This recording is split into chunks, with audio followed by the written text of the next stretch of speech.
cast a shadow, and will it have an effect on the consensus building and the outcome? Well, first of all, thank you for the warm welcome. It's fantastic for me to be back in India. Obviously, it's personally very special for me to be here, particularly with Akshata, and we've thoroughly enjoyed the first few hours of our trip so far.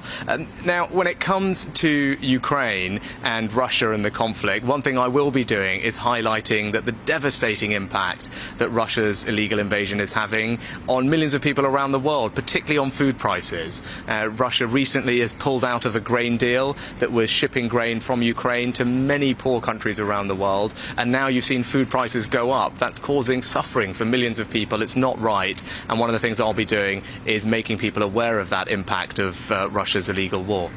So do you think it will have an impact on... Will cast a shadow on the consensus building? Do you think there will be problems, the final outcome of G20? No, I think there'll be many things that we'll be discussing here at the G20 under India's leadership, and I'm confident that we'll make very good progress on a range of different issues. I think G20 has been a huge success for India. India is the right country at the right time to be hosting this, and I feel we're going to have a very good couple of days of deliberations and decisions made. How do you like the theme of one family? I think it's a great theme, and actually when you say one family, you know, I'm an example of the incredible living bridge that Prime Minister Modi described between the UK and India. You know, that almost 2 million people like me in the UK of Indian origin. That's why it's very special for me to be here as British Prime Minister, you know, in the country where my family are from.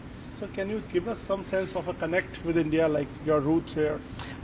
Well, you know, obviously, you know, my wife is from here, from Bangalore. We got married in Bangalore. We used to spend lots of time together before we had children in Delhi, and we're trying to figure out if we can go to one of our old favourite restaurants this evening. But look, it's personally incredibly special for me to be back in India. It's a country I love dearly, a country where my family are from. But to come here in this role, to represent the UK, to find ways to forge closer links with India and play a part in making sure that India has an incredibly successful G20. And I'm very proud to see India doing so well on the world stage. So coming to the bilateral part of it, a free trade agreement is underway, under discussion between the two countries. How soon can we expect to complete?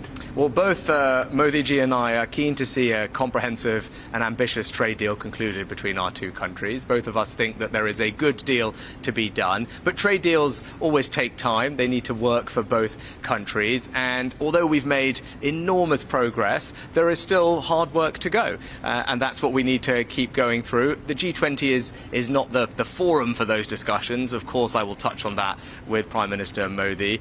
But the teams are working very hard. But as I said, there's hard work to go, but we will keep working through it. But I think there is an enormous opportunity for both India and the UK to strengthen our economic cooperation, which will bring real benefits to our citizens in both countries. Can you tell us something about your equation with Prime Minister Modi?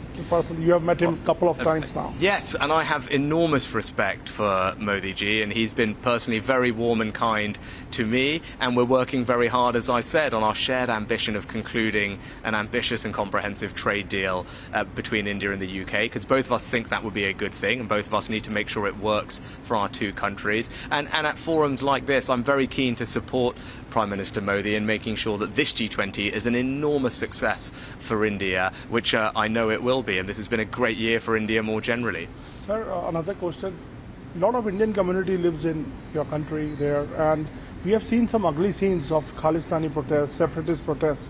How do you secure Indian interests and there, because this is a big, huge issue between the two countries now. Yeah, it's a we have really seen some ugly scenes. It's a really important question, and let me just say unequivocally that no form of extremism or violence like that is acceptable in the UK, and that's why we are working very closely with the Indian government to particularly tackle PKE, pro-Khalistan extremism. I don't think it's right. Our security minister recently was just in India talking to his counterparts. We have working groups together to share intelligence and information so that we can root out this kind of violent extremism. It's not right, and I won't tolerate it in the UK. Sir, how do you look at India's position on Russia and Ukraine? Well, it's not for me to tell India what positions to take on international issues, but I know India rightly cares about the international rule of law, the UN Charter, and respect for territorial integrity. I think those are things that are universal values that we all share. Those are things that I believe, and India, I know, believes in those things too. Sir, you have defined India-UK relation as a defining of our times.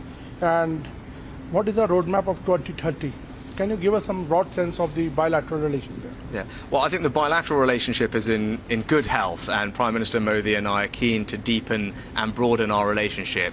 The FTA is an obvious way for us to do that, which is why it remains our priority. And as I said, hard work to go, but I hope we can conclude a successful FTA. I think we can strengthen our security relationship as well. That's something that I've spoken to the Prime Minister about. And then something I'm particularly excited about is increasing the collaboration between our incredible researchers, our scientific community, our universities. The UK and India are two of the leading science technology superpowers of the world, and I think if we work more closely together, we can create jobs, create new businesses, and help solve some of the world's most pressing problems. My last question to you.